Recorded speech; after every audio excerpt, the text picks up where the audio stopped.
baja el sol. Me acuerdo de ti, aquella noche triste cuando yo te pedí.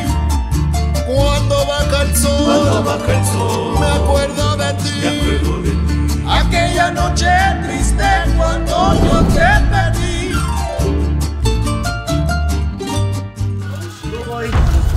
Ayan.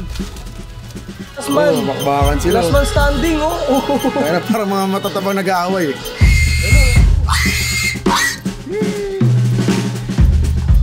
Yung aso ba namin, inaasar naming biik ba? Kasi parang biik yung aso ko eh.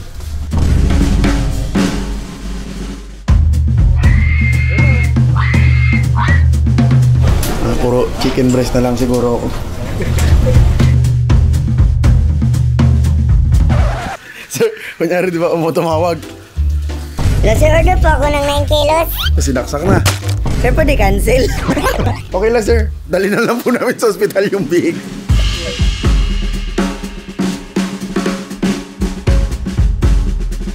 So kahit ganyan yan, marami pang maiwan dyan. Mamaya iahitin pa talaga yan ng shaver. Di ba kuya? Ganun pa yan, di ba? Ang Gillette ba? Kahit si kuya na para mabilis.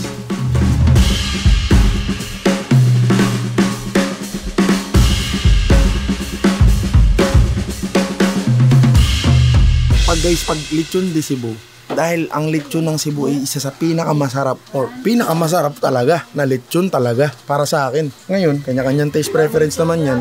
Dahil nga masarap yung lechon nila, take pride sila dun sa na bawal talaga ipakita yun kasi pakuha na ng mga taga Manila.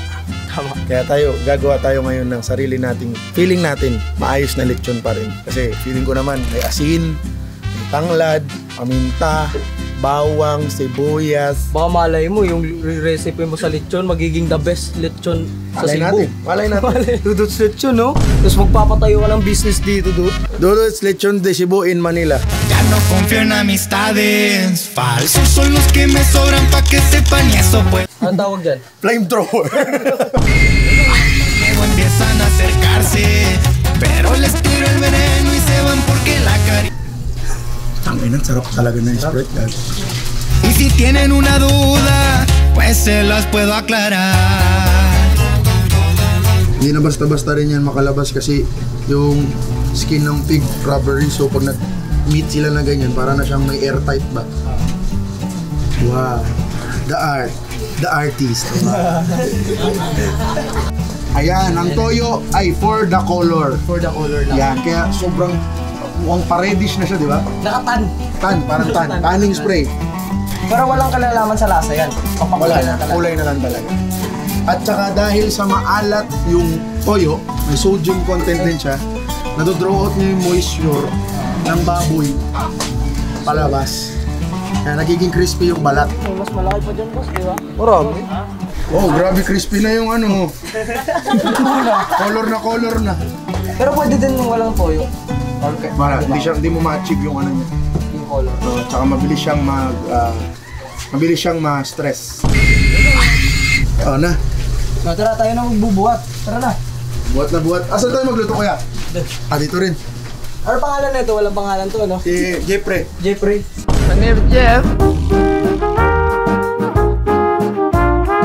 As soon as malapag mo yung lechon, ikot mo na para balance talaga yung pagkaluto. Kasi sila kuya kanina, 3 hours pa to pero hindi na tumigil.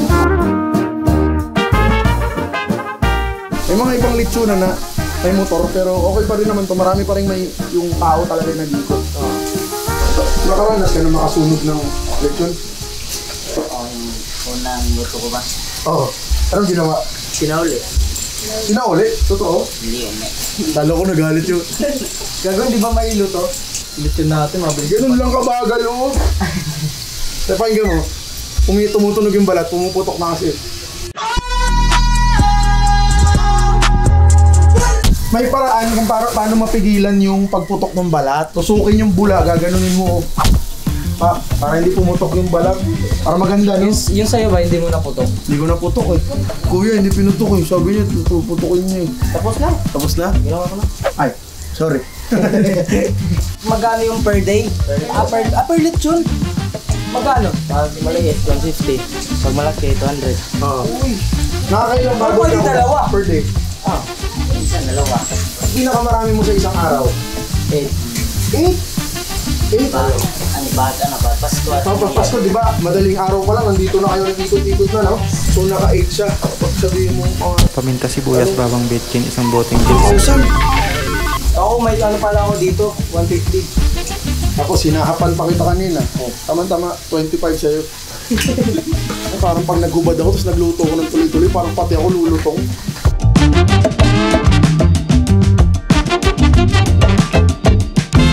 Please welcome, Sample King, Jong Hilario. Ngayon, matutuyo muna ang proseso ng pagluluto sa ganito, sa apoy. Matutuyo yung karne muna hanggang sa maglabas na siya ng mga oils. Parang pag nagpapamantika ka ng baboy, una magtutubig muna, magmamantika, tapos lulutong. Yan yung palang sinasabi nila natural oil. Natural oil. Palagay ko tong mga ganitong lechon, mga 2 oras lang to, 1 oras lang. Anong pinakamasarap na lechon para sa, parte ng lechon para sa Yung sa ribs. Sinundan lahat yung timpla. Pero minsan talaga din ko natitikman yung sobrang kalat. Kasi nga, nandun natin nilagay yung mga asin kanina. Normal talaga, no? Meron talagang... Normal. Normal talaga.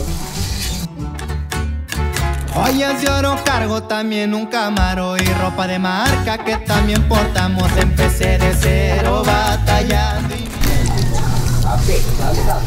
2 hands dapat. Parang hindi enthusiastic eh. Ayan, 2 hands na. Pinipil mo yan. Ay, lagi nilalagyan din pala suka yan. Para yung ban ba? Bakterya. Sa bahay kasi hindi ako sanay talaga maglamas ng ano ba? Dugo. Ang dugo. Ang ginagawa ko kasi dyan para wala talagang buo, blender. Ano ba mangyayari pag nabuto? Hindi smooth yung sabaw.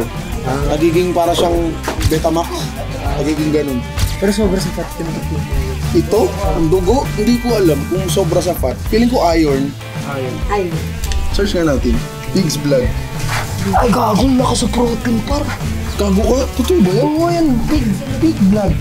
Ano nang nalagay dito sa, ano? Wala pa? Yung dugo nun. Nandyan ay laman loob. Di pwede ka magulit ng... Ay, scripted. Tinuturuan niya ako mag-scripted daw. Ulit na lang daw.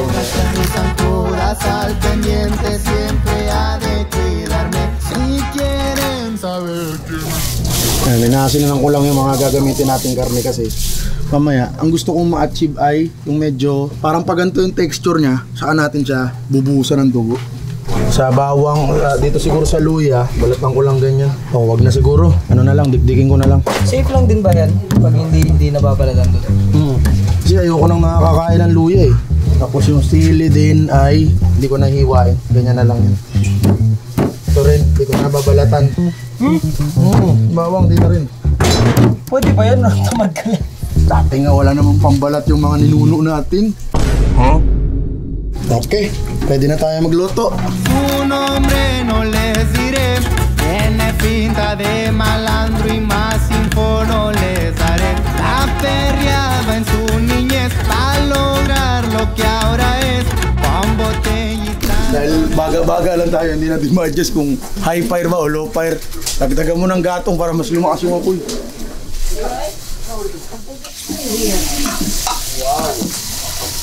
Ito, una natin yung karne. Parang crispy kare-kare to. Ayan, palutongin natin, sunod. Kamaya yan, piniprito niya na yung sarili niya sa mantika niya. Tapos biglang lulutong. Yan lulutong. Tapos pag nagmantika na, saka tayo magigisa. Kasama na yan. So, mamaya na yung mga yung spices. Oo. Hindi mo na isama masyado yung mga buo-buo. Kunti lang para mapalambot lang.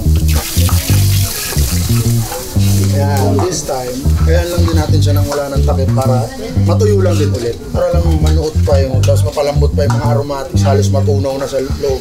Lagyan pa natin ng isa pang asin. Galing mo asin, parang magic sarap. Kaya nga.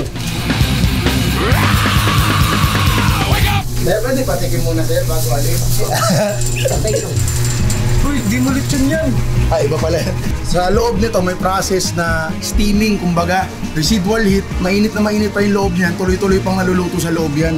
Ito yung exhaust. Yung exhaust ang uusap yung puwit. Ngayon, saktong-sakto, pagkaluto natin ng dinuguan, luto na yung lechon natin, mga 15 minutes. Tama ba? A few moments later. Mali pala, mali. A few inches. Ano daw, tama daw? Sakto. Ako, set!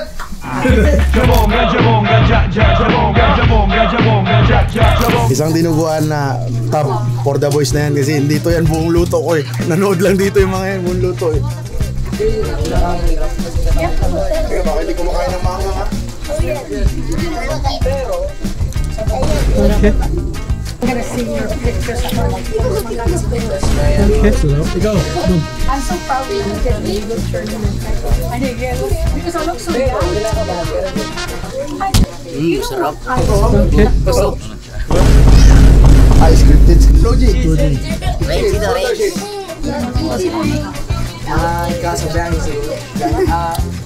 Ito ang original na nasa ng dugo-dugo eh. Bakit na marunong ka talaga mag-vlog ha?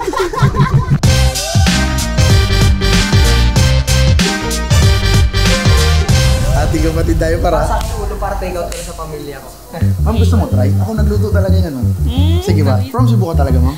Ay, taga Negros po. Negros. Pero alam mo yung lasa ng lechon ng Cebu. Hindi pa po. Tikim ka. Ako talaga may gawa, ma'am. First time ko gumawa ng lechon. Thank you. Okay. Uy. Ano? Sarap, sir. Sarap? Yes. Dahil masarap, ma'am. Ito ang reward ko sa iyo. Iuwi mo ang buong lechon.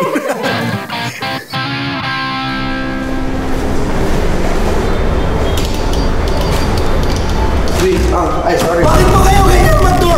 Ay, tuloy po kayo. Vlog po. Ay, naka-vlog pala. Tuloy po. Here's your lechon, sir. Bakit ang konti niya? Nasaan na yung malaki? Pinapatsya pa, sir, yung iba. Hinatid ko lang. Sir, I recommend you try our dinuguan because our dugo is very good, sir. Ito na lang sa akin. Ba't dalawa na tabi kami?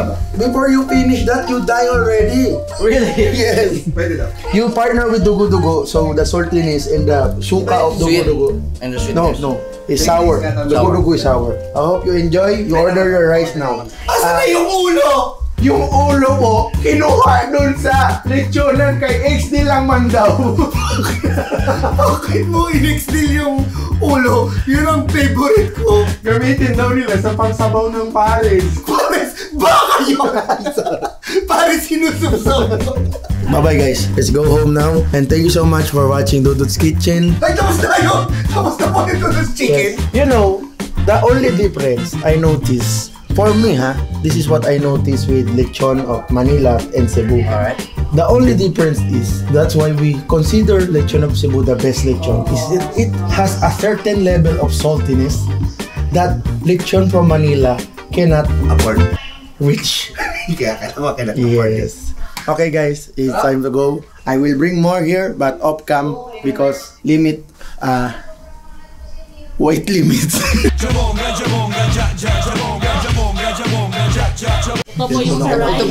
Okay guys, alis na ako habang nagkakasingilan kasi guys, ang laki na ng nagastos ko sa lechon guys. Hoy! Sir! May na po sa akin babayaran, sir! Sir, fuck you!